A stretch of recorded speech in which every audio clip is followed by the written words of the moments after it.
L'étrange mystère de l'onction. Le mot étrange veut dire hors du commun, abracadabrant, anormal, bizarre, baroque, déconcertant, étonnant, extraordinaire, inexplicable, inhabituel, insolite, singulier. La dimension de la notion du mot mystère, c'est ceci. Le mystère nous introduit dans tout ce qui est inaccessible à la raison humaine, ce qui est de l'ordre du surnaturel, mais ce qui est obscur, ce qui est caché. Bibliquement parlant, le mystère est défini comme une action ou une dispensation de Dieu tenue secrète jusqu'à l'heure fixée. Ça veut donc dire que le mystère a une dimension de secret qui est secret juste pour un temps, jusqu'au jour où Dieu trouve un homme qui peut porter la capacité de déchiffrer, de décoder ce mystère, et il la lui communique. Et lorsque cette communication est faite, automatiquement, ce mystère devient une connaissance. Nous sommes donc appelés, nous, enfants de Dieu, appartenant au royaume du Tout-Puissant, les dispensateurs des mystères de Dieu. C'est-à-dire que nous devons seulement être, non pas être seulement, on va dire, des administrateurs de cette connaissance ou de ces mystères, mais en plus d'être des administrateurs de ces mystères, on doit plutôt être quoi? Les divulgateurs de ce mystère.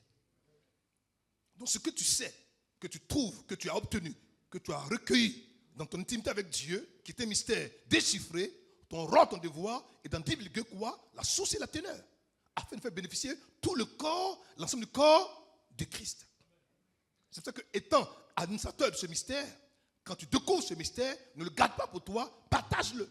Et ce matin, on va partager le mystère. C'est quoi l'onction?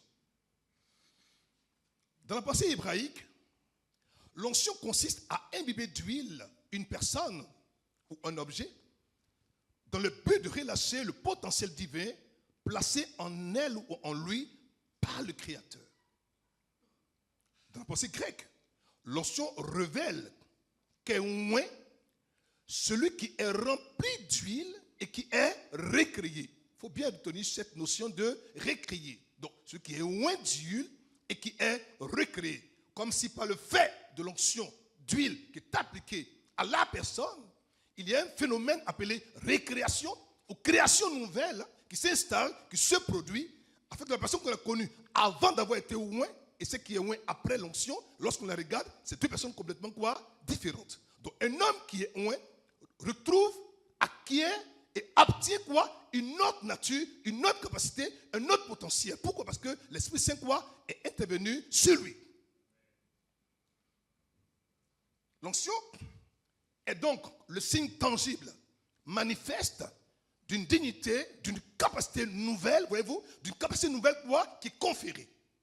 En fait, lorsqu'on reçoit l'onction, notre dignité, notre position, notre état, notre façon d'être et notre potentiel intérieur initial quoi, est augmenté, est décuplé, est devenu puissant au point où lorsque nous intervenons, quand on nous regarde, on dit mais qu'est-ce qui s'est passé? Pourquoi est-ce que cette personne est devenue si puissante? Parce que quelque part, l'onction, l'habileté de Dieu, la capacité de Dieu quoi, est passée par là. Donc, partant de cette définition, on peut alors sortir une définition globale de l'onction pour dire que l'onction est vue ou est définie comme étant l'habileté, la capacité, la puissance, le pouvoir conféré par l'Esprit de Dieu en nous et sur nous. Et sur quoi une personne dit quoi? Ordinaire. Tu es ordinaire, mais l'onction vient d'abord en toi comme une notion dite intérieure et sur toi comme une notion quoi? Supérieure de le revêtement. Donc elle vient en toi pour te communiquer une notion intérieure. Elle vient sur toi pour donner une notion quoi? De revêtement. Ça va? Mais c'est donné quoi? En vue de l'exercice d'une tâche précise. On n'est pas oint pour être oint. On est oint pour quelque chose. Ça va ce que je dis? C'est clair? Alors, c'est aussi le transfert de la capacité du divin. Quand on dit du divin, on fait implicitement allusion à Dieu par son esprit dans l'humain qui est l'homme visé, ciblé, choisi, désigné par Dieu dans l'accomplissement quoi? D'une mission divine.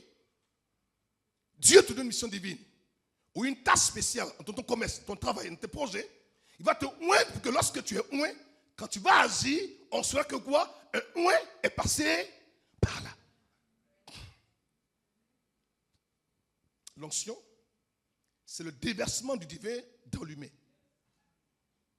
Lorsqu'on nomme un oint, c'est comme si Dieu, le grand Dieu, prend plaisir à sortir de lui et à entrer dans un vase ordinaire, un vase particulier, un vase qui n'a pas de valeur, pour en faire un vase extraordinaire.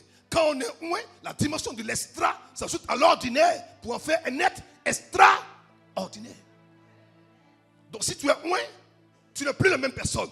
Ton visage est pareil, ta bouche est pareille, tes pieds sont pareils, ton regard est pareil. Mais quand vient l'onction, automatiquement, la bouche qui était pareille devient une bouche extraordinaire.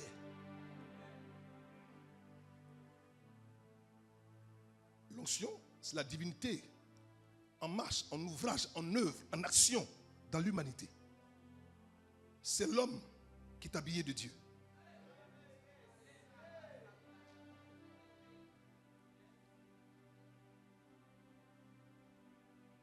J'ai compris un mystère qui m'a effrayé. En fait, j'ai la nette impression que ce que Adam et Ève ont perdu en Éden, c'était l'onction. J'arrive. L'onction, c'est l'homme qui est habillé de Dieu.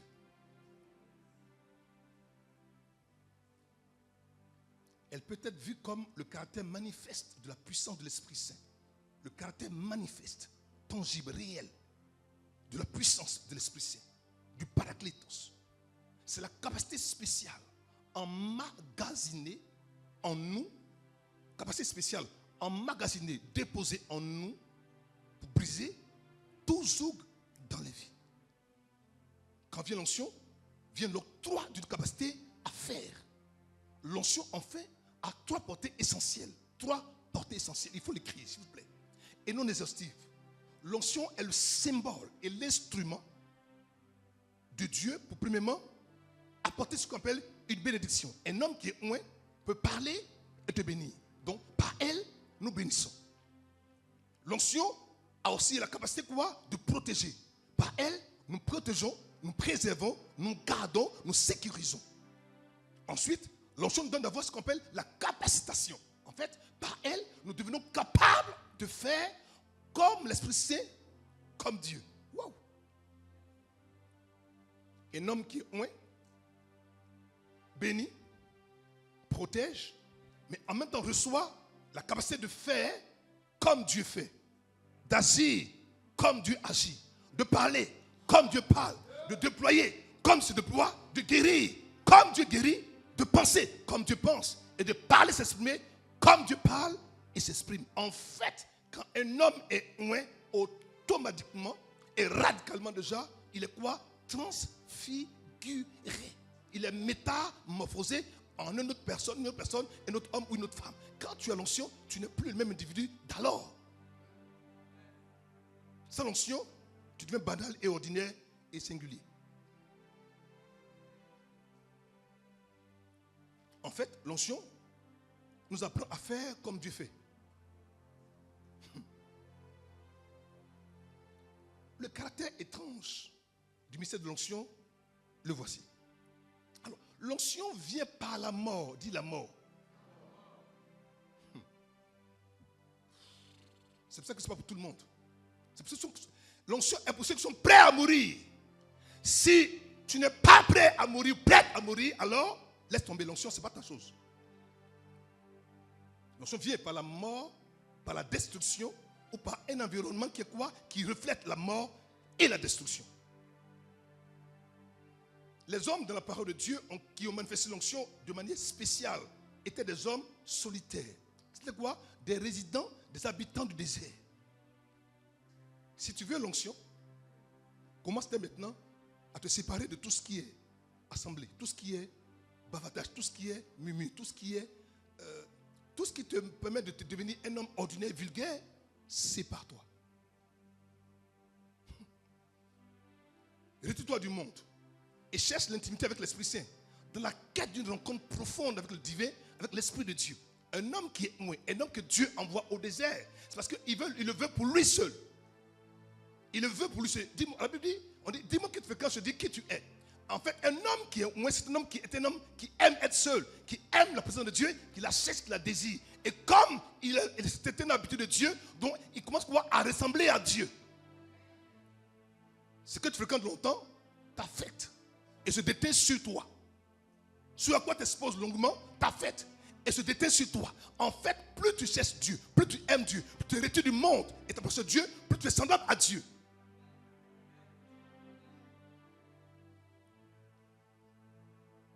Alors, Jean-Baptiste est le plus grand des prophètes qui sont nés de femmes. Il avait compris ce mystère étrange et mystère de l'onction. Et c'est pour ça que vous allez voir que Jean-Baptiste, on le reconnaissait comme un homme qui était consommé continuellement où? Dans le désert. Pourquoi Jean-Baptiste aimait le désert? Parce qu'il avait compris que plus tu es éloigné du monde, plus tu t'approches de Dieu. Plus tu t'approches du monde, plus tu t'éloignes de Dieu. Alors que Dieu est l'auteur de la vie, est l'auteur de la capacité, est l'auteur de l'onction, est l'auteur de la puissance. Donc si tu veux avoir ce que Dieu a, alors sépare-toi du monde et attache-toi à Dieu. Et prends du temps, prends du plan et prends du plaisir à rester uni à lui. Fonds-toi en sa présence. Cherche-le. Aspire à l'aimer. Aime ce qu'il aime. Rejette ce qu'il rejette. Et quand tu vas le faire alors, Dieu va se déverser en toi. Et quand tu sortiras, on ne verra plus l'homme, mais plutôt l'homme habillé du Dieu auquel il s'est exposé pendant longtemps. Et c'est la dimension, à la nature, à la durée de ton exposition à la présence de Dieu que ton onction sera quoi? Forte ou moins forte. Luc 1, verset 80. Or, l'enfant croissait et se fortifiait en esprit. Cette phrase m'a fatigué. Regardez bien, il dit, or, l'enfant croissait et se fortifiait en esprit. Et il demeura dans le désert. Je vous pose une question. Qui demeura dans le désert? Qui demeura dans le désert? Mais ici, on le présente comme qui? Ça veut dire que déjà, il a commencé à comprendre ce mystère de l'onction alors qu'il est encore un enfant. Donc ta jeunesse intéresse le Créateur. Ta jeunesse intéresse Dieu. Il ne dit pas je suis trop jeune. C'est l'enfant qui croissait et se fortifiait en esprit. Et il demeura dans le désert. Pas dans le désert, dans les déserts. Jusqu'au jour où il se présenta quoi? Devant Israël. Où as-tu été forgé? Où as-tu été préparé? Devant qui est-ce que tu t'es présenté? Tu as été acéré. Tu as été cuit. Qui t'a préparé? Qui t'a cuit? Qui t'a mis au feu?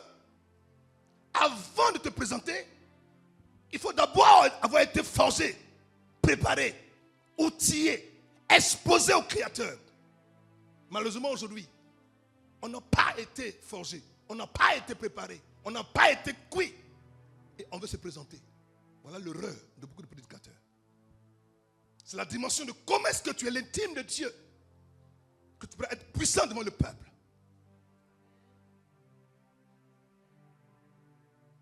Ne doit se présenter que celui qui a été d'abord forgé et préparé au désert par le divin potier. Il va te malaxer, il va casser ce que tu aimes, il va ôter en toi ton orgueil, il va briser ces choses, il va sortir de toi tout ce qui est charnel et humain, toutes tes désirs, tes passions, il va tout enlever.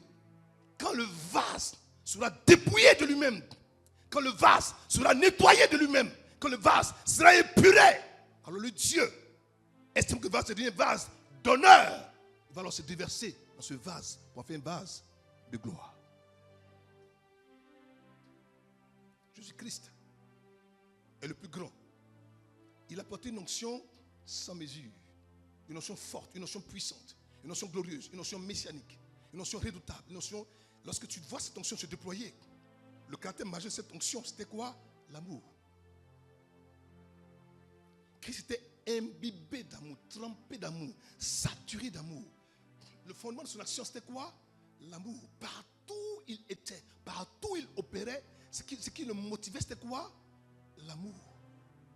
J'ai compris que le plus grand caractère de l'onction, c'est l'amour. Quand tu atteins un degré où l'onction devient sans mesure sur toi, quand on te regarde, l'amour que tu as va effrayer les gens. On va lire un texte. Luc chapitre 4, verset 1. Jésus, rempli du Saint-Esprit, revint du Jourdain et il fut conduit par l'Esprit dans le désert. Jésus, rempli du Saint-Esprit, revint du Jourdain et il fut conduit par l'Esprit dans le désert. Donc ce que Jean-Baptiste avait fait déjà depuis son enfance jusqu'à son adolescence, jusqu'à qu'il devient mature et qu'il a pris plaisir à demeurer dans les déserts depuis son enfance, depuis son adolescence et sa maturité, c'était quoi? Une habitude du désert, une habitude de la solitude, tellement il aimait la présence de Dieu qu'on dit de lui qu'il était quoi? Un homme qui aimait les déserts. Mais le Christ, à sa suite, va faire quoi? Exactement la même chose, mais conduit par qui? Par l'Esprit Saint. C'est lui qui sera l'auteur de dire, tu dois aller quoi? Au désert. Un homme ordinaire aurait dit, je suis déjà rempli. Pourquoi veux-tu que j'aille encore au désert? Tu t'es rempli, mais tu n'es pas encore revêtu. L'onction qui remplit permet de gérer les besoins courants de la vie chrétienne ordinaire. Mais pour commencer l'œuvre de Dieu, l'œuvre du ministère, il faut autre chose que le remplissage de l'esprit. Il faut un revêtement. Luc 4, verset 14. Jésus, revêtu de la puissance de l'esprit, retourna en Galilée et sa renommée se répandit dans tout le pays d'alentour. Quand il était rempli, il n'avait eu aucune renommée, aucune célébrité. Mais dès l'instant où il est allé au désert, poussé par l'esprit, conduit par l'esprit, amené par l'esprit, au moment où il revient du désert, après avoir été tenté 40 jours, 40 nuits par le diable, la Bible dit qu'il est venu comme s'il portait sur lui quelque chose que Adam et Ève avaient perdu.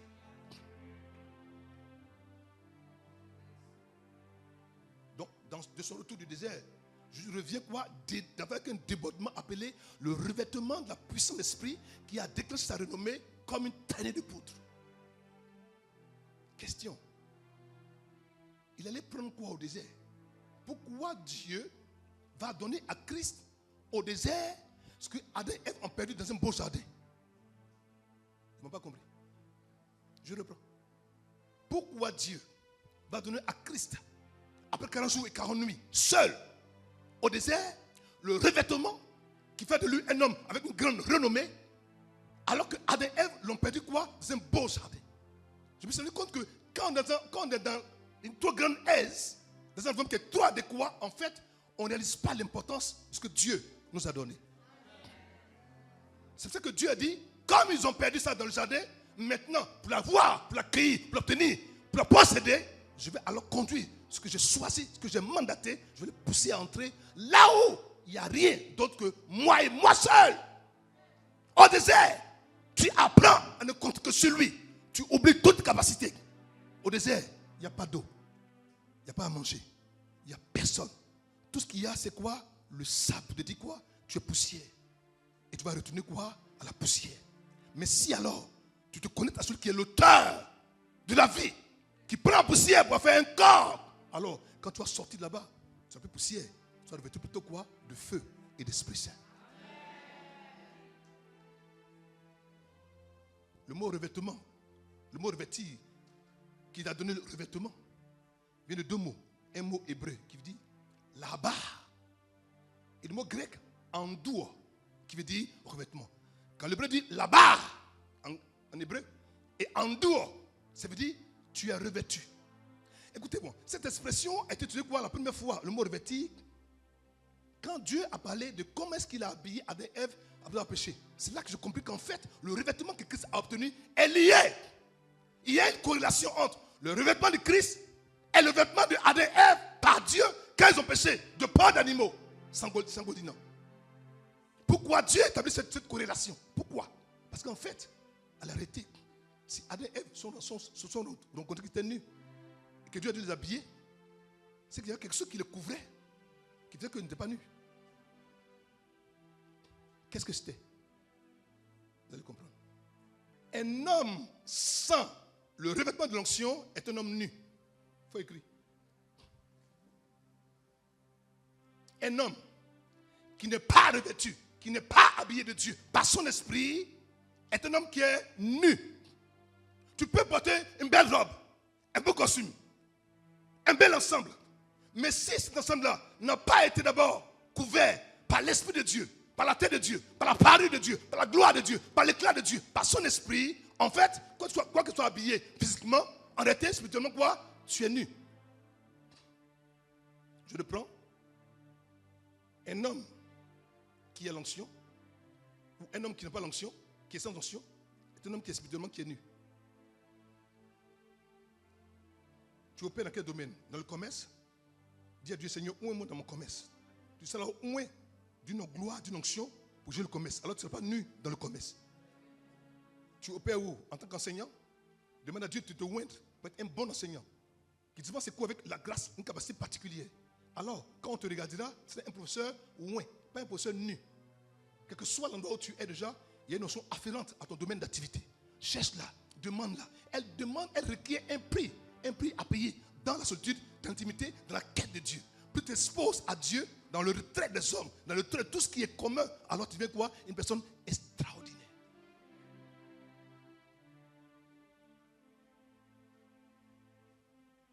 L'onction va venir pour couvrir quoi? Ta nudité spirituelle.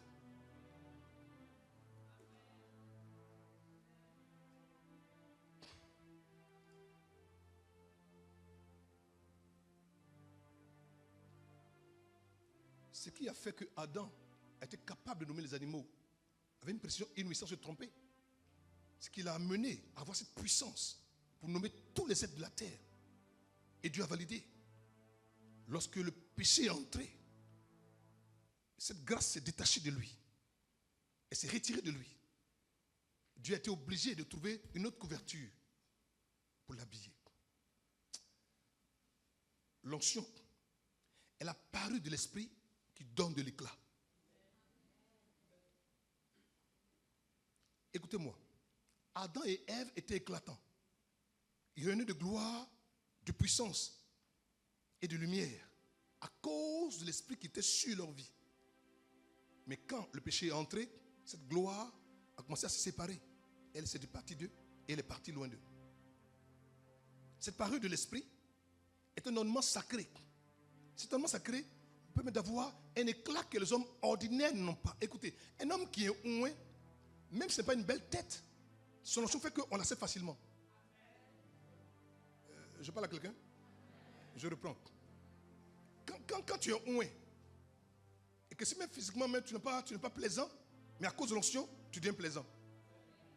En fait, l'onction fait que ce que tu as qui ne plaît pas commence à plaire. Donc l'onction vient pallier à tout ce qui est peut-être comme un défaut. C'est pour ça que par l'onction, tu te bonifies par Dieu.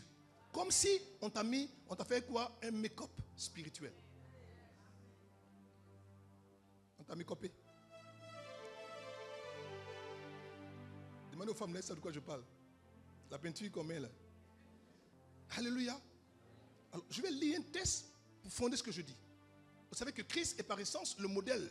Lorsqu'on voit une grâce, une aptitude, une qualité, un trait de caractère que Christ a, en fait, comme c'est le grand frère qui aime ses frères, il veut que ce qu'il a, on l'ait aussi. Somme 110, verset 2 à 3. Ce texte est trop fort. L'Éternel, étendard de Sion, le sait de ta puissance.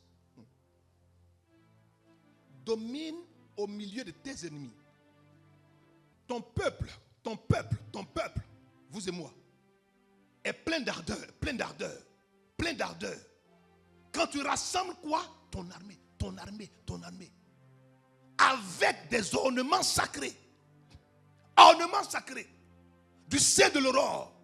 Ta jeunesse vient à toi comme une rosée. Une armée ne va pas en guerre avec un ornement sacré. Ils vont en guerre avec des armes. Mais pourquoi ici on parle d'une armée, mais qui sont ornés du sacré? Parce que l'onction est l'arme de l'esprit pour détruire les œuvres du diable. L'armée de Dieu n'a pas besoin de chars, ni de kalachnikov, ni de pistolets. Elle a besoin d'avoir sur soi ce qu'on appelle quoi? L'ornement sacré de l'Esprit de Dieu. Qui donne quoi? Cette parure éclatante. Donc si donc Dieu a dû revêtir Adam et Ève, qu'est-ce qu'ils ont vraiment perdu? Ça m'a béni cette affaire. Adam et Ève ont perdu ce qui faisait d'eux des êtres qui ont été créés à son image et à sa ressemblance. Donc pour leur montrer et leur rappeler qu'ils ont fait quelque chose de grand, ils va les couvrir cette fois-ci de peau d'animal. Pour dire que plus tard après, ils sont restaurés, mais par la voie du sang d'un animal, sans pur et sans péché. L'habit qu'ils ont porté déjà pour dire, mon fils, tu as cette péché, mais je ne t'ai pas abandonné, je ne te laisse pas. J'ai un projet pour toi. Et tant que le sang coulait, ça veut dire que Dieu regardait et dit, j'ai pitié. L'onction s'acquiert et va s'acquérir encore dans la sueur du sang. Il y a un prix à payer. Lorsque le Christ était à Gethsémane et qu'il était en angoisse, en agonie, et qu'il criait à son Père à cause de la coupe qui venait voir, qui voyait venir vers lui, sa sueur est devenue comme du sang. Mes frères et mes sœurs, l'onction se paie dans l'âme. Et quand tu aimes Dieu, quand tu aimes l'esprit, et que tu sais que tu auras en face de toi des esprits dangereux, tu seras prêt à te lever dans l'esprit pour dire, c'est l'heure pour moi de cueillir, de raffermir, de faire grandir, de faire croître l'onction du Tout-Puissant. Je vais aller un peu plus loin. Je vais vous expliquer le principe du lait pour expliquer l'onction dans sa manifestation et dans son caractère étrange et mystérieux. Le principe du lait. Dis à ton voisin, principe du lait. Le lait qu'on boit, dis principe du lait. Le caractère étrange de l'onction réside dans le fait qu'on l'obtient par la mort. Dis la mort. Dis à ton voisin, es-tu prêt à mourir? Tape, pose la question, est-ce que tu es prêt à mourir? Les gens ont peur de dire ça. Tu ne veux pas mourir. Tape ton voisin, demande-lui, es-tu prêt à mourir? Tape-le bien, demande-lui, es-tu prêt à mourir? Et puis toi, il faut répondre, il faut dire oui, je suis prêt à mourir.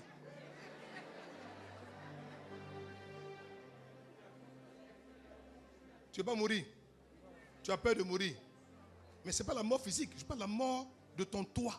La mort de ce que tu aimes, la mort de tes passions, la mort de tes désirs, la mort de tout ce que tu aimes. Si ça ne meurt pas, le vrai toi ne sera pas révélé. Et c'est parce qu'aujourd'hui, on ne veut pas mourir qu'on est faible spirituellement. Écoutez-moi, je vais vous dire une chose. La peur de la mort est la plus grande âme du diable sur le croyant charnel. Tant que tu as encore peur de mourir, Satan a l'avantage sur toi. Parce qu'il sait qu'avec ça, il peut t'avoir. Mais quand tu sais que tu ne peux pas mourir parce que ton Dieu, elle vit, et que tu mets ton espérance en lui, et que tu crois qu'il vit en toi, qu'il est mort pour toi, alors tu sais qu'en fait, en réalité, tu n'as pas besoin d'avoir peur de mourir, parce qu'en fait, mourir, c'est vivre. Il a dit, si la graine ne meurt, si elle ne meurt, elle ne peut porter. En fait, un homme qui ne meurt pas ne peut pas porter. Ah! Pour porter, pour être revêtu, pour être fort, pour être puissant, tu dois d'abord tuer quoi? Le contenant de ce que tu es forcément. Tu n'es pas un corps, tu es un esprit. Tu n'as pas un esprit, tu es un esprit. Et tant que le corps, l'habitacle, la maison, l'esprit n'est pas mort, toi, ton vrai, ne va pas émerger, sortir. Chrétien. L'onction n'est pas pour tout le monde. L'onction est pour les gens qui sont les élus, les démarqués, les hommes spéciaux, les femmes qui ont faim de Dieu, ceux qui cherchent Dieu pour Dieu. Écoute, Dieu te cherche. Il te veut. Où es-tu, fils de Dieu? Toi qui aimes Dieu, toi qui aimes sa présence, toi qui aimes son esprit, où es-tu? Où es-tu? Les femmes du monde te narguent, elles t'injurient, elles t'insultent. Et puis il n'y a rien. Ça doit changer. On n'insulte pas impunément un ouin. On ne touche pas impunément un ouin. On n'agresse pas impunément un ouin. On ne critique pas impunément un ouin. Ne touchez pas mes ouins. Ne les touchez pas. Dis, il est question de moi. Je n'ai pas entendu. L'onction devient plus puissante quand vous êtes placé sous pression, dans l'adversité, dans l'agression et dans l'épreuve. Quand tu mets des situations où tu te rends compte que on t'accule, on te presse, on te prime, on t'agresse, on t'humilie, on t'abaisse. En fait, Dieu sait que pour qu'il y ait, on puisse avoir la crème, on doit d'abord mettre le lait sous pression. C'est vrai ou c'est faux? Pour avoir la crème et le beurre, le lait là, on le met sous pression. Donc, plus le lait est sous pression, plus le lait se bonifie et devient quoi? La crème et le beurre. Maintenant, quand on met la crème ou le beurre sous pression, ça commence à devenir quoi? Du fromage. Donc, en fait, plus on te presse, plus tu te bonifies. Aïe, aïe, aïe, aïe, aïe, aïe, aïe, aïe. Ce qui est étrange dans l'onction, c'est que, en fait, ce qui, ma foi, tue, c'est ce qui fait devenir meilleur. Ma fille, ce que tu vis maintenant, en fait, parce que le meilleur qui est en toi doit sortir, doit émerger. En fait, ce que tu vis maintenant, ce n'est pas pour te tuer. Non, c'est que la pression que tu vis maintenant, elle est pour ton bien. Dieu veut sortir la crème de toi, le beurre de toi, le fromage de toi, ce qui est bon en toi, qui est contenu, qui est caché. Il faut la pression de la vie. Il faut l'opposition, l'adversité, l'humiliation, l'abaissement, le rejet. Que ton meilleur toi sorte. Dis je sors. Dis je sors. Dis je sors. Dis je sors. Dis je sors. Dis je sors. Au nom de. Quand la crème est fermentée, quand elle est pressée, qu'elle est égouttée, qu'elle est serrée, tu vois, on serre le lait. On sait ça. Ça fait mal. On sait. On sait. On sait. Tu dis, mais on sait ça. Tu dis, mais je vais mourir. Non, tu ne vas pas mourir. On sait ça. En le serrant, tout ce qui n'est pas bon, tout ce qui est impur, ça reste à l'intérieur. Et le meilleur sort. Ça sort. Ça sort. Ça sort. Et quand on regarde, c'est du fromage. Ce matin, Dieu prend une femme de là où elle était. Il prend un homme de là où il était. Tout ce qu'il a enduré comme épreuve, comme douleur. Il en fait le meilleur, l'extra, au nom de. Quand le Saint-Esprit voudra vous faire du bien, pour faire grandir, faire monter, il fera tout pour vous mettre sous pression. Mon fils, ma fille, n'aie pas peur.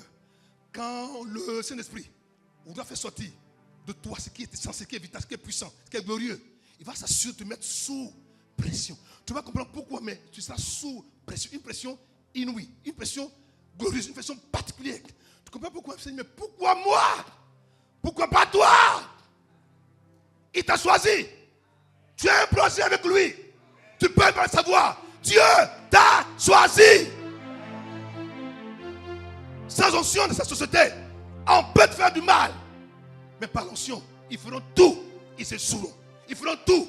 Ils plieront. Ils feront tout. Ils tomberont. Pourquoi? Parce que l'onction brise le souk. Oh, tu vois un souk est brisé. La pauvreté est brisée. La misère est brisée. Le célibat est brisé. Le sec est brisé. La maladie est brisée. Ce mal que tu fais depuis longtemps, à l'écoute de ma voix, je brise ce mal. Je commence à entendre ce mal. Ah! Et va dans les lieux arides. Ce que tu endures maintenant, là où tu as du mal à respirer, tu as du mal à respirer, tu as du mal à respirer, parce que tu entends ma voix, revêtu du sang de Dieu, je déclare, j'ordonne, pars et va dans les lieux arides. Actuellement, tu te dis, mais pourquoi est-ce que je vis ce que je vis maintenant? Pourquoi tant de pression? Quand je finis une situation, une autre vient, oui, parce que il veut que ce qui est en toi qui est bon, ça doit sortir. Ça doit.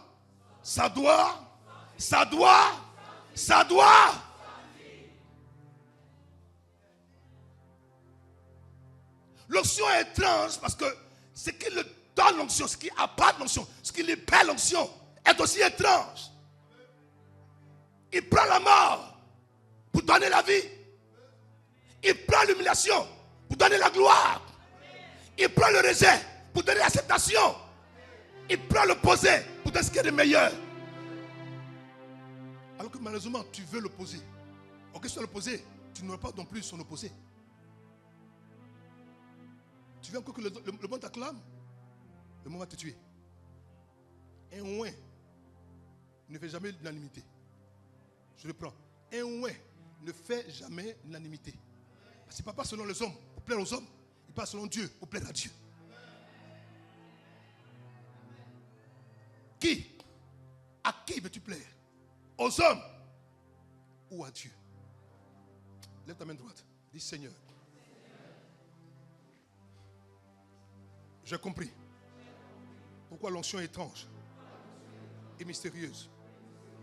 Père, ma main qui est levée et le serment que je prête ce matin au-devant de toi, je réalise et j'ai réalisé que sans l'onction, je ne pourrais pas porter ce revêtement par lequel je serai capable d'avoir du succès dans mon monde.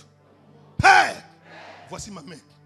C'est le signe de mon serment pour dire, je m'engage à rechercher, à cueillir, à garder et à opérer sous l'impulsion de ton onction. Je la prends au nom de... Souvenez-vous de David, de Joseph, où David a été trouvé quand venait la royauté.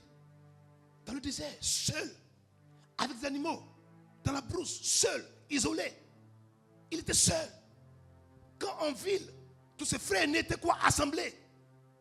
Et qu'on voyait Samuel choisir le roi, il n'était pas là, physiquement parlant. Mais en esprit, son Dieu était là pour lui.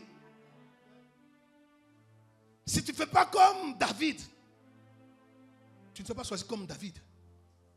Tant que tu fais des choses comme toi, comme les hommes aiment, que tu restes en ville, à la maison, alors tu n'auras rien. Étant en dehors, un habitué de Dieu, un amoureux de Dieu, un homme qui composait des sommes, tout seul, un enfant, dans la brousse, avec les animaux sauvages. Mes frères, mes soeurs, le monde ne le voyait pas, le monde ne considérait pas, le monde ne calculait pas, le monde n'a même pas compté sur lui. Il ne faisait pas partie de la liste de ceux qu'on pensait même choisir pour roi. Pourtant, Dieu l'a vu et Dieu l'a choisi. Quand on est ouais, ce n'est pas les hommes qui nous choisissent. C'est Dieu qui le fait. Ce que le monde ne voit pas, Dieu, lui, il le voit. Et ce matin, mon fils, ma fille, il te voit. Il te voit. Il te voit. Il te voit. Il te voit. Il te voit. Et il te voit.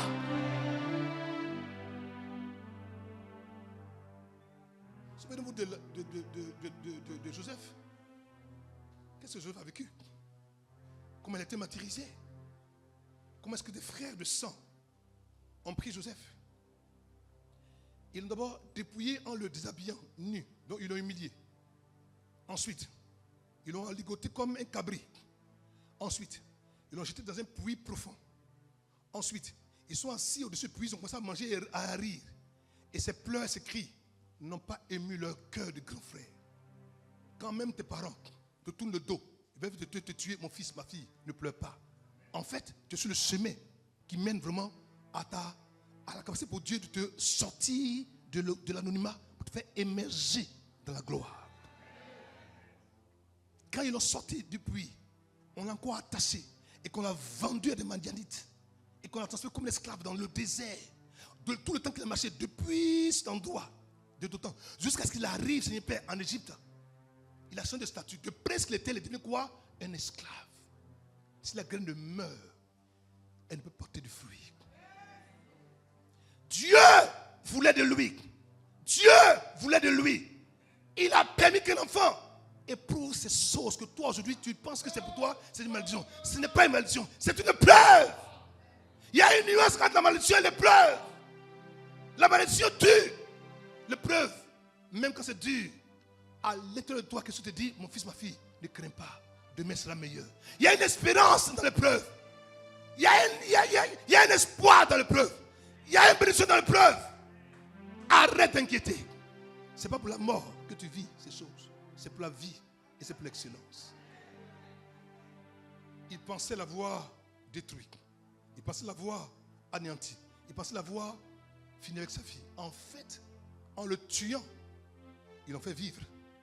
C'est ce qu'ils voulaient voir arrêter, qu'ils ont activé sans le savoir. Je dis ce matin à quelqu'un, le mal qu'on te fait, c'est le bouton d'enlèvement qu'on a appuyé. Oh, pas écoutez. Le mal qu'on te fait, c'est le bouton d'enlèvement qu'ils ont appuyé. En te faisant du mal, en fait, ils ont déclenché le processus de ton élévation. Dis c'est moi. Oh, dis c'est moi. Oh, dis c'est moi. Oh, dis c'est moi. Oh, dis c'est moi. En appuyant le détenteur, le bouton de l'épreuve, en fait, ils appuyaient le bouton de ton élévation. Plus tu tues, plus tu vis. Plus tu humilies, plus tu grandis. Plus tu abaisses, plus tu montes. Plus tu rejettes, plus tu deviens grand. En fait, ça se rend compte. Dieu a fait des frères de Joseph les hommes et les femmes par lesquels sa vie est devenue quoi? Meilleure. Que Dieu amène bien. Oh, je n'ai pas entendu, Dieu amène bien. Je vous dis, quand on ne connaît pas les lois et comment Dieu fonctionne, on confond les choses parce qu'on voit les choses dans la perspective humaine. Ah, mais pourquoi je souffre comme ça? Mais pourquoi est-ce qu'on me recette comme ça? Ah, mais je ne comprends rien. Tu veux comprendre quoi? Tu veux comprendre quoi? Tu veux comprendre quoi? Est-ce que la glaise, je veux dire, est-ce que la glaise, dans mes potiers dit au potier, qu'est-ce que tu fais? Le potier prend le vase, il prend la glaise, et puis il lui donne la forme qu'il veut. Soit même là, quand il tape, poum, poum, poum. Les coups que tu reçois, mon fils, c'est pas pour te tuer. C'est pour te ramollir, pour sortir quoi? Le meilleur de toi. En fait, les coups que tu reçois maintenant, c'est pas pour te détruire, non. C'est pour enlever tous les côtés cabossés là. Comme ça, quand tu vas sortir, quand le monsieur va te regarder, il va dire, c'est elle. Donc il faut qu'on te tape. Dis je tape. Dis je tape. Oh non, je n'ai pas entendu. On dit ça bien. Quand le menuisier, quand le charpentier il prend la planche, il prend la scie de bois, il prend le bois, pardon. Il commence à scier. Il rapporte des objets en fait dur. Tu cries, non, il doit raboter. S'il ne rabote pas, il ne fera pas le beau meuble que tu es aujourd'hui. En fait, un homme qui a l'onction, ou un homme qui cueille l'onction, qui cherche l'onction, il doit passer par l'atelier de ce qui s'appelle le divin metteur en scène. Si celui qui est le grand divin metteur en scène ne te prend pas pour faire de toi ce qu'il veut, alors tu peux avoir cette onction véritablement. Tous ceux qui aujourd'hui, dans la Bible, ont une histoire glorieuse sont des grands solitaires, des hommes qui ont connu quoi? Des épreuves particulières. Si tu n'es pas prêt vraiment à entrer dans le feu, on ne sait pas que tu fais de feu. Si tu n'es pas prêt à entrer dans le feu, on ne sait pas que tu es un Dieu qui s'appelle le Dieu de feu. Tu sais quoi? Pour pouvoir apprécier ce qui est la valeur, le feu est le seul endroit où on doit l'envoyer. Pour pouvoir apprécier ce qui est la valeur, le feu est le seul endroit où on doit le mettre. Et c'est dans le feu qu'on récupère le feu, qui brûle, mais qui ne consume pas. J'arrive. Lorsque Paul a dû partir au désert, on ne lui a rien dit. Mais l'Esprit lui a dit, hey, va au désert. Pendant qu'on est au désert d'Arabie, quand il est venu là-bas, toutes les plus grosses révélations, il les a accueillis, il est venu, il en a parlé. Tout le monde est choqué. Il a eu ça où? Dans le désert. Tu veux l'onction? Il y a un prix, et un vrai prix à consentir. J'étais une fois face à l'humiliation, à l'abaissement, à la douleur, à la faiblesse, au rejet. Tu as l'impression que Dieu vraiment t'a abandonné. Non, il t'a pas abandonné. C'est maintenant que ça a commencé. Tu regardes à gauche, ça ne va pas. À droite, ça ne va pas. Soit même, il a bloqué. C'est qu'on a bloqué ton enfantement jusqu'à. Tu es convaincu que tous les sociétés de ta famille sont d'accord. Non. À un moment donné, les sociétés sont devenues trop petits. Dieu lui-même est en action. Souvenez-vous d'Élisabeth. Pourquoi est-ce qu'elle était restée si longtemps stérile, qu'on appelle même la vieille? Parce qu'en fait, elle doit porter un enfant qui allait annoncer la venue du Messie. Je parle à quelqu'un ce matin. J'ai dit. Ça va, ça dure. Souvent, ça traîne. Pas parce que tu t'as oublié. Parce que ce que ça va porter là, c'est trop gros. Il fallait un corps de femme plus âgée pour porter quoi? Jean-Baptiste. Oh.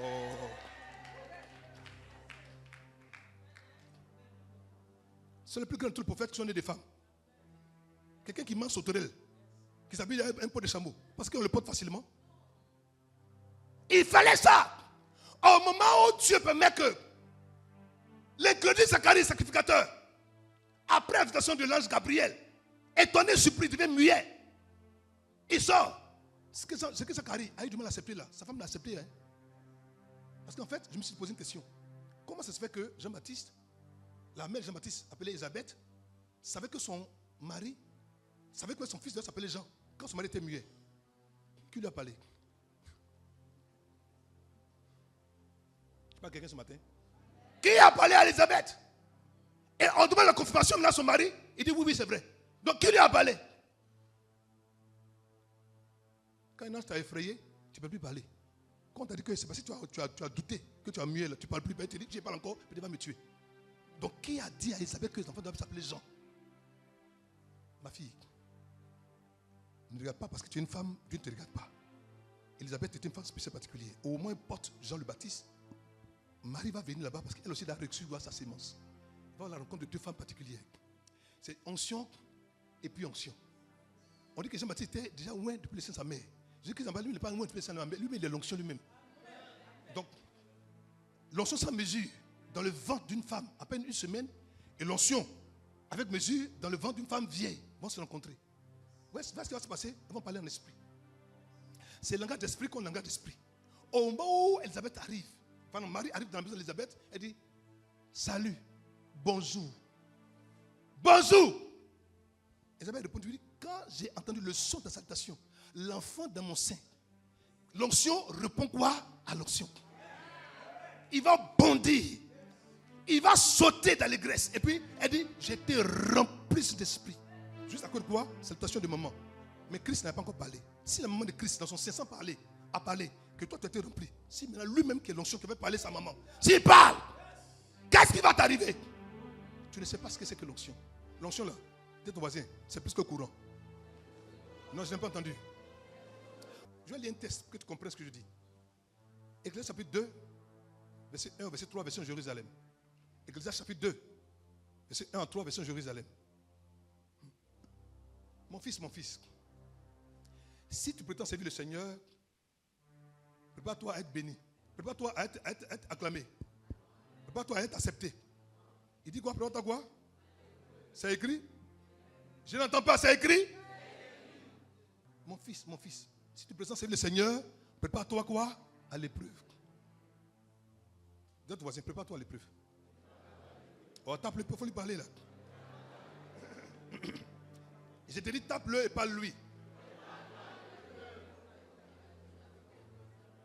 Quand on dit épreuve, on dit, papa, c'est bon comme ça. Épreuve là, non, pardon, pas épreuve.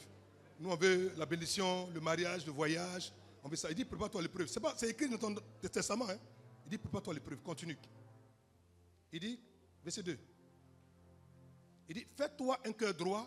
Il dit quoi? Arme-toi de courage. Dis à ton voisin, arme-toi de courage.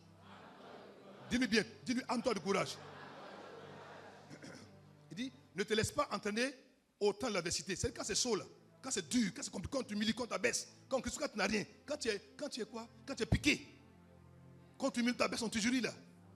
Il dit, il ne faut pas laisser l'adversité va t'entraîner pour dire, je ne vais pas. Non, il faut laisser tomber. Tu comprends?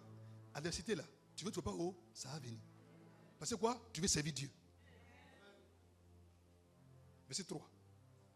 Il dit, attache-toi à lui, pas aux hommes. Pas à l'argent, pas à ton père, pas à ta mère, pas à ton mari, pas à ta femme. Attache-toi à lui, à Dieu. Et ne t'éloigne pas afin d'être exalté quoi? À ton dernier jour. Si tu ne t'éloignes pas, que tu t'attaches à Dieu, le dernier jour là, il va se révéler à toi. On va dire voilà un vrai serviteur. Cet évangile là, on n'aime pas ça. Hein. Mais c'est évangile. Ecclésiaste chapitre 2, verset 5, verset Jérusalem encore. Je continue. Il dit, car l'or est éprouvé où? Dans l'eau. L'or est éprouvé dans l'eau. L'or est plus dans l'eau. En fait, j'ai compris qu'en fait, Dieu nous voit comme de l'or. Parce que celui qui veut servir Dieu là, c'est celui qui est ici pour l'or. Hein. Il te compare à l'or. Il dit, de même que quand tu veux servir Dieu, tu dois connaître ce qu'on appelle l'adversité et que tu dois être dans l'épreuve. Ici, il dit maintenant l'or doit être éprouvé dans le feu. En fait, toi et puis l'or là, vous êtes pareil. En fait, tu es de l'or.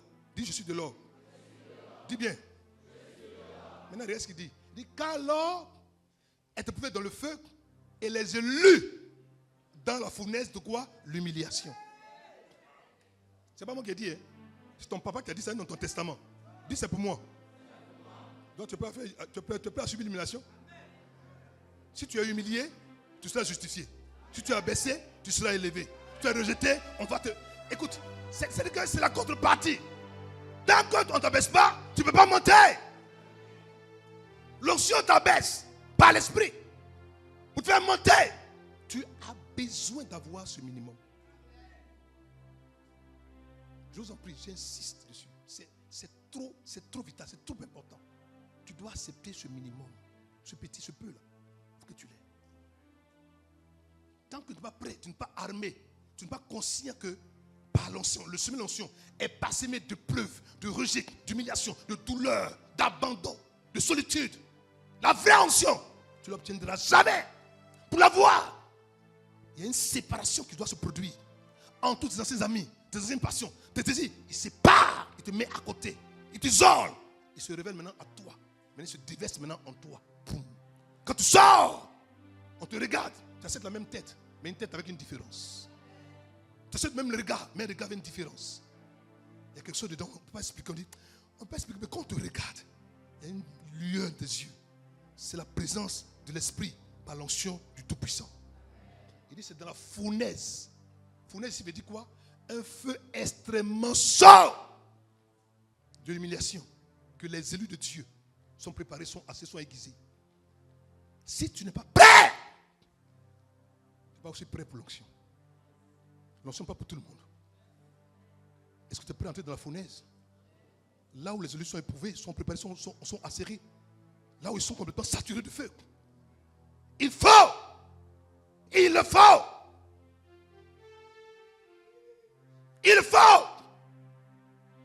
Aujourd'hui, le monde se moque de nous. Il a l'impression qu'on a Dieu fait. Il ne peut rien faire, c'est faux.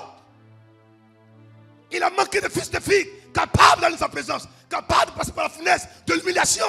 Il cherche des hommes et des femmes capables de dire, Seigneur, me voici, prends-moi. Je vais entrer là-bas.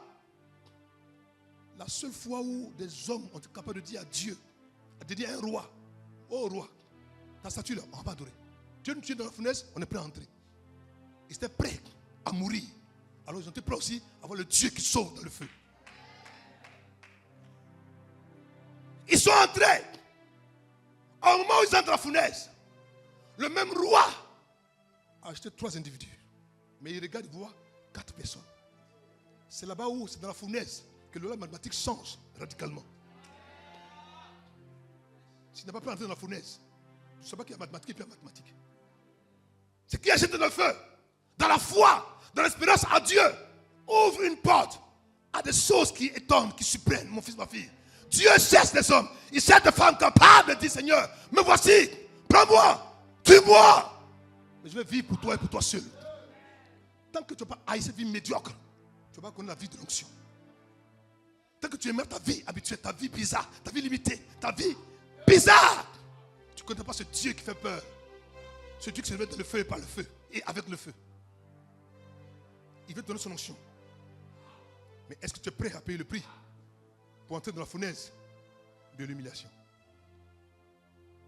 L'apôtre Pierre, un des intimes du Seigneur, va sentir cette vérité qui est certes dure, mais qui est vraie. 1 Pierre 4, versets 12 à 14, version parole de vie. Il dit, amis très chers, vous êtes dans le feu de la souffrance. Amis très chers, il dit, amis très chers, vous êtes dans le feu de la souffrance. Ne soyez pas surpris. Ce n'est pas étonnant. Ce feu va montrer ce que vous valez. tu endures maintenant, le feu que tu subis maintenant, le feu que tu presses maintenant, le feu que tu vois qui pense que c'est ta mort, ce n'est pas pour ta mort. Ce feu va révéler ta vraie valeur. Par ce feu, on sait de quoi est-ce que tu es constitué. De quoi est-ce que tu es fait et faite. Le feu est l'instrument pour révéler les vrais champions qui vont opérer sous l'onction bizarre, étrange et mystérieuse de Dieu. Il faut avant tout passer d'abord par le feu. Dis le feu. Je n'ai pas entendu. Dis-le bien. Lève l'autorité. Il dit si vraiment vous participez aux souffrances du Christ. Oh, j'aime ça. Si vraiment vous participez quoi aux souffrances du Christ. Il dit quoi? Soyez joyeux. C'est pas étrange ça? Comment est-ce que je peux être joyeux quand on me fait souffrir? Mais un homme qui souffre et qui est joyeux, on ne peut plus le tuer, on ne peut plus le rendre malheureux. Parce qu'en fait, ce qui doit vraiment le rendre malheureux, le rend heureux. Ah! On ne peut plus le faire, on peut plus faire quelque chose. Ce qui rend les autres malheureux, toi ça te rend heureux. Si on se te rend heureux, qui peut alors te tuer? Qui peut alors t'humilier encore?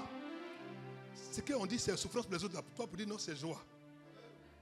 Tu vois comment tu vois? Donc tu vois que c'est étrange et c'est mystérieux. C'est étrange dans ce caractère abracadabrant, surprenant, bizarre. Mais en fait, Dieu a dit, mon fils, c'est dans la souffrance que vient la révélation de ton vrai toi. Il dit, soyez joyeux. Alors quand vous verrez sa gloire, vous serez également heureux et plein de joie.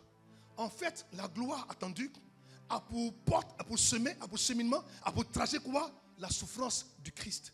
De même que Christ a souffert, il était tellement humilié, abaissé et même tué. Mais après, il était quoi? Glorifié. Et aujourd'hui, quand on parle de gloire, la personne à qui elle sied, c'est le Christ. À cause du prix qu'il a payé pour cette gloire. Es-tu prêt à payer le même prix pour la gloire? L'église n'est pas ce message. Je vais vous dire quelque chose qui va vous surprendre. Tous les apôtres que Christ a gardés, à part Jean, sont morts en martyrs. C'est étrange, hein? Ils ont vu Dieu, ils ont mangé avec Dieu. Pourquoi est-ce que Dieu ne les a pas laissé vivre une vie glorieuse, bénie, prospère, avec 5 voitures, avec 4 dailles, tout ça déjà tranquille? Mais c'est ce que tout le monde veut ici. Ils sont tous morts, décapités, broyés, traînés dans les rues, couchés la tête en bas, sciés, brûlés. Ils ont vécu tout ça. Mais plus on le faisait, plus c'est riche. C'est parce que de cette souffrance, de ce feu-là, il y avait une gloire plus grande qui se trouvait derrière, que l'homme naturel ne peut pas voir, mais que l'homme spirituel sait, connaît et apprécie. Qui es-tu? Que veux-tu? Si tu veux l'onction, le prix à payer, ce sont les souffrances du Christ. Il a pris sa croix, il a porté. Il dit, si tu m'aimes, que tu m'aimes vraiment, prends ta croix. Pas du mari, prends ma croix. Prends-toi ta croix. Et puis quoi? Suis-moi. Là où je passe, tu passes. Là où je souffre, tu souffriras. Là où je peinais, tu peineras. Là où je suis mort, tu vas mourir. Mais quand tu vas sortir après, c'est que la gloire que j'ai obtenue, tu auras exactement la même gloire.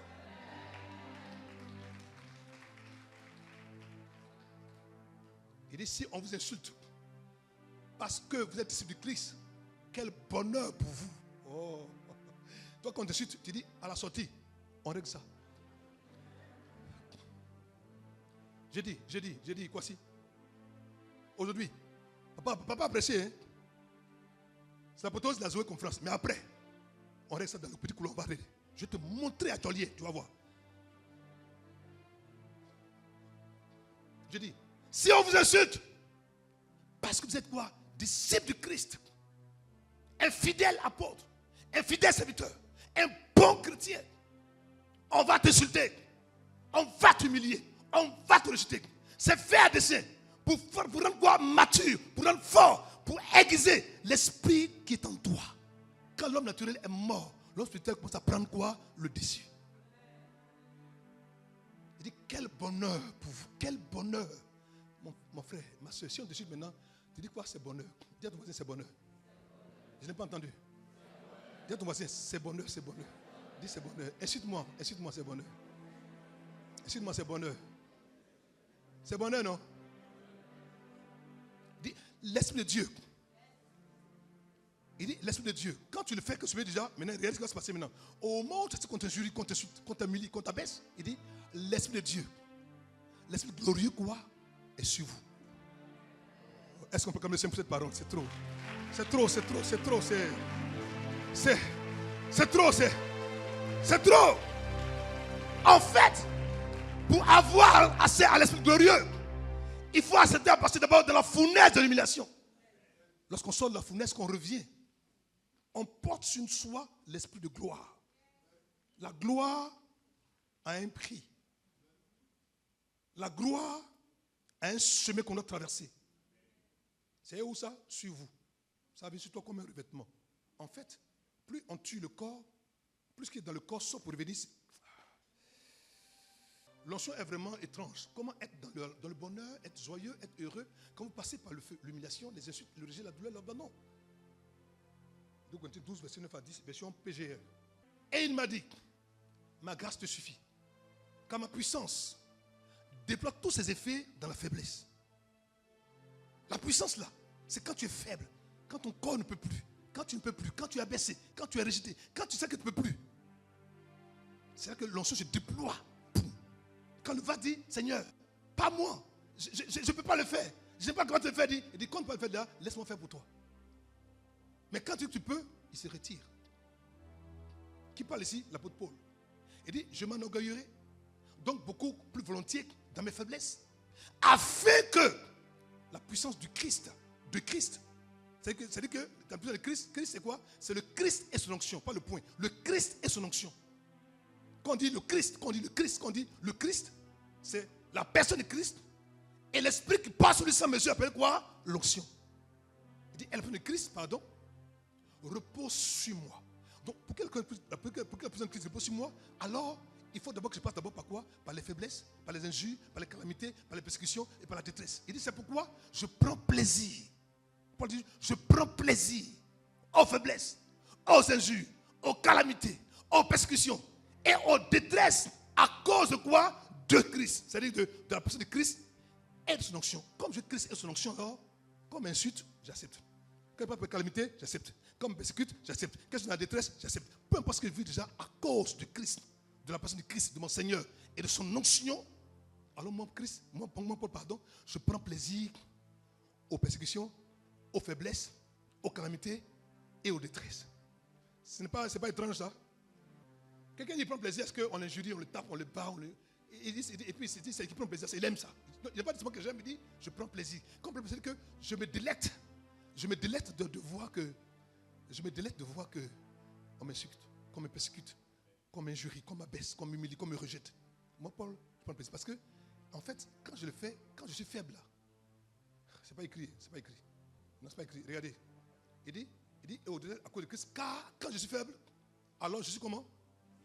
Non, lisez ce qui est écrit. Alors je suis comment? Alors je suis comment? Ça vous fait pas bizarre ça? C'est pas bizarre? C'est pas étrange? Quand je suis faible, alors je suis puissant. Mais comment est-ce qu'il est puissant? Parce qu'en fait, quand le corps, quand le vase, quand le réceptacle, quand l'habitacle est faible, est décidé, est affaibli, il y a en lui d'autres forces qui opèrent. Et le pouvoir qui opère, qui n'attend de se déployer que si et seulement si le contenant est abaissé. Tant que ton corps est fort, ton esprit ne sera jamais fort. La puissance vient dans la faiblesse de mon corps. Je deviens puissant quand j'ai passé par là où l'Esprit Saint veut que je passe. Qu'il dit, Paul, de tous les hommes de Dieu qui ont pénétré dans cette dimension de l'onction, Paul c'était un esprit. Paul a manifesté la même onction que Christ a manifesté. Dans le même type de miracle. Il a ressuscité les morts, il a guéri les malades. Mieux. Comme lui et Pierre déjà, les mouches qui touchaient son corps, en mettant sur le malade, prenait la guérison. C'est la même chose, on va en parler tout à l'heure. Voyez-vous, Paul, il a eu ces mêmes grâces. Il le dit. En fait, il a compris que plus je suis faible, plus on m'injurie, plus je suis dans la calamité, dans la persécution, la détresse, à cause de Christ. Alors quand je suis faible, alors c'est là que je deviens quoi? Puissant. Tu veux être puissant par l'onction? Alors accepte de tuer ce corps que tu affectionnes tant. Accepte de lui dire, arrête, je ne mangerai pas aujourd'hui, je dois jeûner. Arrête, c'est bon comme ça, je peux injurier, je peux critiquer. Arrête, je peux forniquer. Arrête, dis à ton corps, arrête. Si ton corps n'arrête pas, l'esprit en toi qui aime la présence de Dieu, par l'onction, pour la puissance de Dieu, ne va pas pouvoir quoi? Émerger et sortir de toi. puissance que tu veux avoir a pour, on va dire comme ma fille, prérequis que le corps dans lequel se trouve cette puissance-là puisse mourir. Dans la dynamique des choses de l'esprit, être exposé à la souffrance, à la persécution, libère la puissance à venir à se poser sur nous. En fait, quand tu dis au Paraclétos, je ne peux pas, alors l'Esprit Saint dit, laisse-moi faire, je vais faire pour toi. Ça me rappelle cette histoire que le pasteur Bénin a racontée une fois, quand Catherine Kuhlman est décédée, et qu'on a fait ses obsèques, avec toutes ces sommités mondiales qui sont des pères de l'onction. C'est lui, le jeune pasteur Bénin, qu'on a demandé de faire quoi? La prière pour prêcher à ses funérailles. Il dit, moi, on dit oui. Il dit, je ne peux pas. Et Jimmy, qui était l'organiste de Catherine Kuhlman, lui dit, bon, comment jouer lequel qu'elle vient chanter avant de ce mystère, comment le jouer une fois, deux fois. Alors, toi, une fois net, tu apparais, tu commences à prêcher. Il dit, j'ai compris. Donc, ils font ils font l'appel, déjà, ils commencent à jouer une fois, deux fois, trois fois. Ils ne sortent pas. Aïe! Ils répondent encore une fois, deux fois, quatre fois, quand ils ne sortent pas. Ils se disent, mais monsieur, il faut sortir. Il dit, je ne peux pas bouger. J'ai peur. Tous les anciens, les vieux pères assis là, tous les professeurs, docteurs de la loi, ils sont assis là. Il dit, je ne peux pas. Je ne peux pas. Il dit, Seigneur, je ne peux pas. Il dit, tu ne peux pas, non? Il dit, oui. Il dit, maintenant, moi, là, je fais pour toi. Quand tu dis à Dieu, je ne peux pas, il dit alors, moi, je peux au travers de toi. Il attend que tu connaisses sa faiblesse, ton incapacité, pour te montrer quoi? Qu'il est ta capacité, qu'il est ta force, il est ta puissance. Et il sort, et quand il prend le micro, on sent ses déploiements, glorieux, puissant. Mais le Père dit non, on a bien fait d'avoir ce jeune homme-là, vraiment, Dieu l'utilise. Ta jeunesse n'est pas un handicap. Ta vieillesse, on va dire comme ça, je ne comprends pas la vieillesse, n'est pas aussi un handicap. Dieu te veut tel que tu es. Continuons. C'est pourquoi l'apôtre Paul, conscient de cette vérité, a pu dire cette phrase célèbre que tout le monde connaît. Il dit, je puis tout. Je puis tout. Il dit, je puis tout.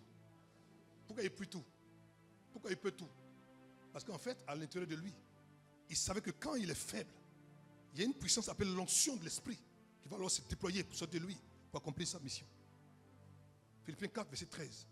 La même version, la version Nouvelle Bible seconde dit, je peux tout en celui qui me rend puissant. Il dit, je peux tout en celui qui me rend puissant. Je peux tout en celui qui me rend puissant. L'onction te donne le pouvoir de faire. L'onction te donne le pouvoir de faire. Tu veux faire? Tu veux bien faire? Tu veux faire correctement? Alors, il te faut aspirer, chercher, désirer ardemment, avoir faim de cette onction de Dieu. Quand tu as faim d'elle, que tu la cherches diligemment, que tu cries à Dieu, que tu prends la peine de t'isoler, d'avoir moins de temps, dehors, bavardage, sortir, tout ça, tout. Il n'y a rien dedans. Ma fille, fais-moi confiance. Isole-toi de sa présence. Crie à lui. Cherche-le. Reste dans la parole. Mange-la. Bouffe-la. Prends des heures.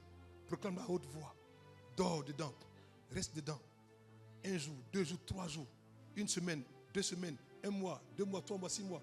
Fais-moi confiance. Quand tu vas sortir, quand on te regarder, ils vont fuir. Mais on acquiert cette grâce que lorsqu'on est isolé, on est séparé, on s'est dissocié des choses habituelles, des choses ordinaires du monde. Et on s'attache à Dieu de sa présence. C'est de cette onction que je te parlais ce matin. Elle est cette étrange, mystérieuse. Elle est bizarre, oui c'est vrai, parce qu'il ne faut pas qu'on sache qui tu es et comment tu fonctionnes. Un homme qui a l'onction, on ne le voit pas venir. Il a toujours quoi? Une longueur d'avance sur ses ennemis. 2 Corinthiens 12, verset 9 à 10, version Lausanne. Regardez la version Lausanne, c'est puissant. Il me dit, ma grâce te suffit, car ma puissance se consomme dans l'infimité. Il dit, ma grâce te suffit, car ma puissance se consomme dans l'infimité. En fait, un homme qui reconnaît son infimité commence à consommer quoi? La puissance de Dieu. Il dit, je me glorifierai très volontiers, plutôt dans mes infimités, afin que la puissance de Christ dresse sa tente sur moi. Il dit, je me glorifie très volontiers, plutôt dans mes infimités, afin que la puissance de Christ dresse sa tente sur moi. Ça, c'est le revêtement de cette dimension de gloire. Au moment où tu acceptes cette infimité, Christ regarde sa puissance, il peut la prendre, et puis boum, il la dresse sur toi. Quand tu sors, ce n'est pas toi qui sors, mais c'est la tente de Dieu dressée sur toi qui sort. Donc toi, tu es revêtu, tu es équipé, tu es préparé, tu es forgé. C'est pourquoi je me complais dans les infimités, dans les outrages, dans les nécessités, dans les persécutions, dans les angoisses pour Christ. Car lorsque je suis faible, alors je suis quoi? Puissant.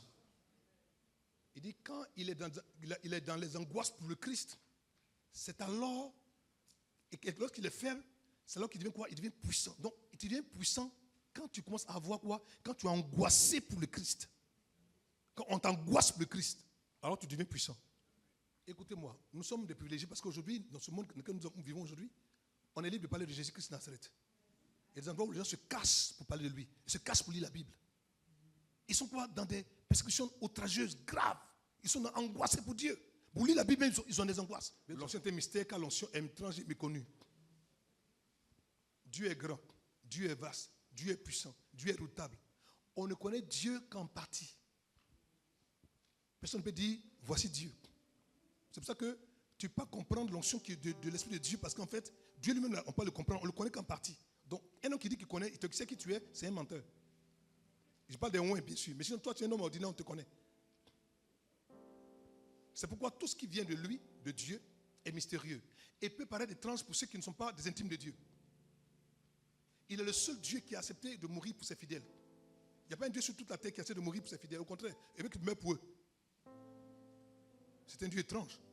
S'il est étrange, tout ce qui vient de lui aussi est étrange. Et tout ce qui vient de lui est mystérieux. C'est le seul qui a dit, je vais mourir pour les sauver. Le seul Dieu a dit, tuez-vous pour moi. Hein? C'est le seul qui a accepté le propre de la croix pour recevoir la gloire. Les sages se demandaient en quoi est-ce que la mort sur un vulgaire bois pour être source de puissance. Viens essayer, tu vas voir. Le vulgaire bois là, c'était le site de lancement pour monter au ciel. Ils ne m'ont pas écouté. Le bois, après la croix là. Vous savez qu'actuellement, ils ont fait le fusée, on met un truc comme ça, puis on met depuis ça, pouf, ça s'en va là. C'est sur la croix, ils auraient pour faire fusée. Quand je suis parti au ciel, il a pris fusée, il a pris avion, il est parti comment? Il est monté sans fusée, sans avion, il est parti. Son site de lancement là, c'était la croix. C'est parce qu'il est mort à la croix qu'il a été souverainement élevé. Ça va? C'est clair? On va aller un test. Colossiens 2, verset 1 à 3. Hier, mon fils en a parlé, vendredi, je veux dire. Je tiens en effet à ce que vous sachiez quel rude combat je soutiens pour vous. Pour les frères qui sont à la Odyssée et d'une manière générale. Pour tous ceux qui ne m'ont jamais vu et ne me connaissent pas personnellement. Je combats pour eux. Afin que leur cœur soit comme soudé ensemble par la puissance de l'amour. Je le dis. Le socle puissant, le socle meilleur, le socle vrai de l'onction, c'est l'amour. Ce n'est pas autre chose, c'est l'amour. Un vrai ouin est un être d'amour, un homme d'amour, une personne d'amour. Ton trait de caractère majeur, c'est quoi? L'amour. Si tu as l'orgueil, tu n'as rien compris. Et qu'il puisse pénétrer, j'aime cette phrase, et qu'il puisse pénétrer, comme l'amour puisse pénétrer quoi? Dans toute la richesse d'une pleine connaissance du mystère de Dieu. Donc en fait, au moment où Paul le dit, soudés par l'amour ensemble, on aura assez de force spirituelle pour pénétrer, pour entrer en profondeur dans les richesses d'une connaissance du mystère de Dieu. En fait, un homme qui n'est pas un habitué, qui n'est pas un affamé, qui n'est pas un intime de Dieu dans ses mystères, aura du mal à sonder et à sortir avec quoi? L'onction qu'il faut pour son travail, pour son ministère. Mais ces mystères, c'est quoi? On le cueille où? Dans la pensée et dans la parole de Dieu. Maintenant, ce mystère, il dit, ce mystère se résume en un mot. Pas en deux mots, pas en trois mots.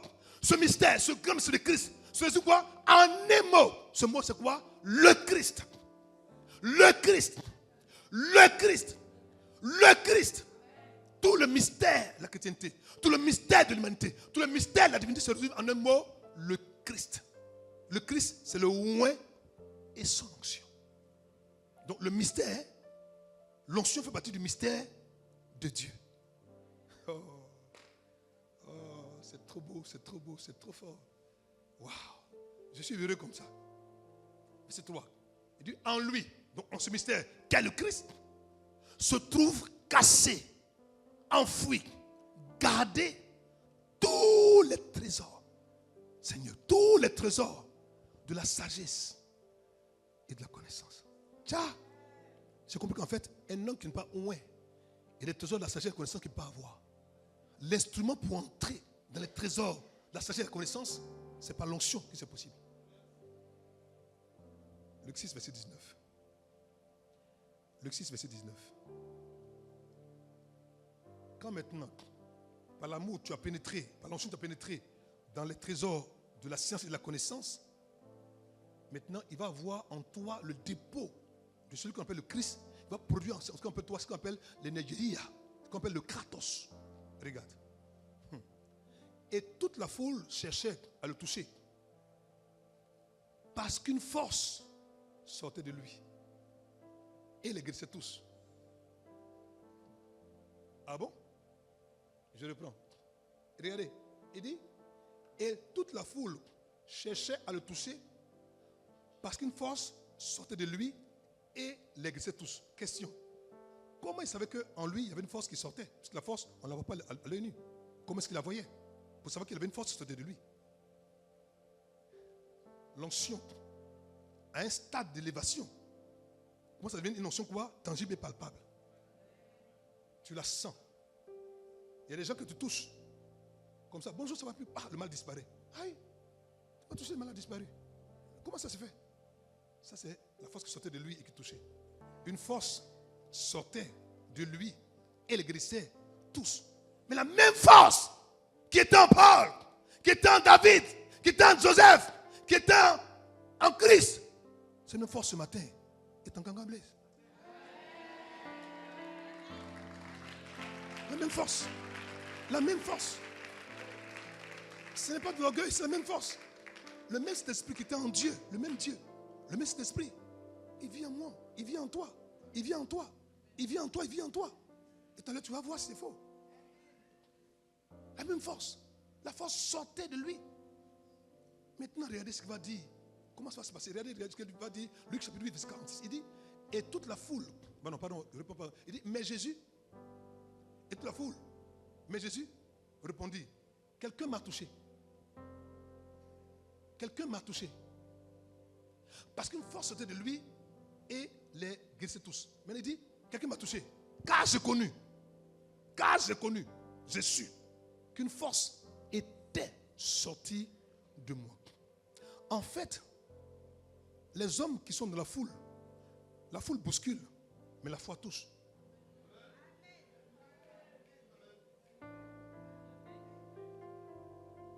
Parce que les hommes qui étaient autour de Christ se bousculaient.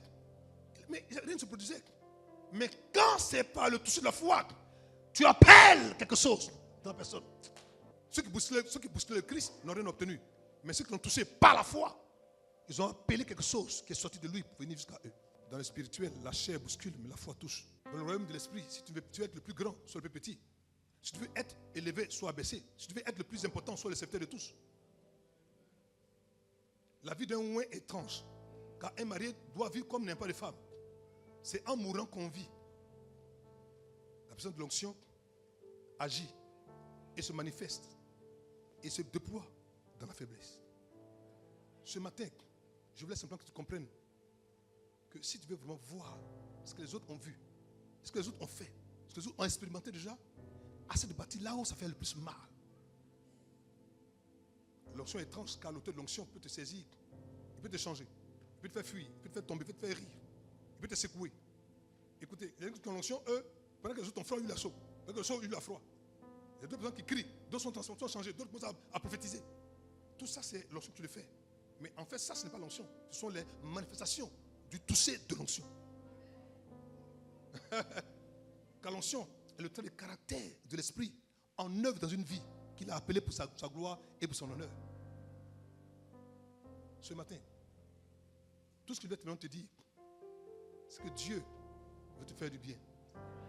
C'est pour ça que ce qui a été ôté à Adam et Ève en Éden a été donné à Christ. Et Christ a aussi donné quoi? À l'église.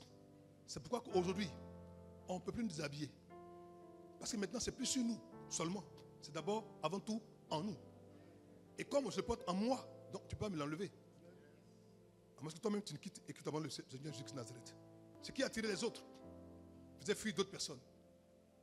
Et c'est que d'autres personnes aimaient, d'autres personnes fuyaient. Le jour que le Seigneur a libéré le fou de Gadara, ce qui m'a intrigué, ce qui m'a choqué, c'est que les hommes de la ville de Gérasa ou de Gadara, ça dépend des versions, ils sont venus, eux tous, toute la foule est sortie. Ils sont venus pour dire, Jésus, monsieur, pardon, quitte notre territoire, va dans notre territoire. Toute la foule, toute la famille, tout le pays, toute la région est sortie pour dire au Seigneur, va loin de nous. Parce que tu nous fais peur. Et cette onction ce soir, ce matin, va effrayer les hommes de ta région. Elle va les traumatiser. Elle va les obliger à te chasser. Et plus ils te chasseront, mieux tu seras. Luc 8, verset 35 à 38. Les gens allaient voir ce qui était arrivé. Ils vont près de Jésus. Et ils trouvaient l'homme qui était sorti des démons. De qui étaient sortis, les démons. Et ils trouvaient l'homme de qui étaient sortis les démons, assis à ses pieds, vêtu, et de son bon sens. Et il fut c'est du quoi de frayeur. Ils ont peur. Ensuite, ceux qui avaient vu ce qui s'était passé leur racontaient comment le démoniaque avait été guéri. Tous les habitants du pays des Géraséniens priaient Jésus de cela d'eux, car il était quoi, saisi d'une grande crainte. Jésus monta dans la barque et s'en retourna. Il a pris l'onction qu'il avait, l'onction sans mesure. On dit, va loin de nous. Tu nous fais peur. Il a pris son onction, son don de guérison, son don de puissance, son don de résurrection. Il est monté dans la barque et il est parti. Pourtant, celui qui avait été guéri a dit, Seigneur, je vais rester avec toi. Quel caractère étrange. On se fait fuir d'autres personnes. Quand d'autres personnes quoi, s'approchent d'elle. Qu'est-ce que tu veux? Fuir ou t'approcher? Que Dieu vous bénisse.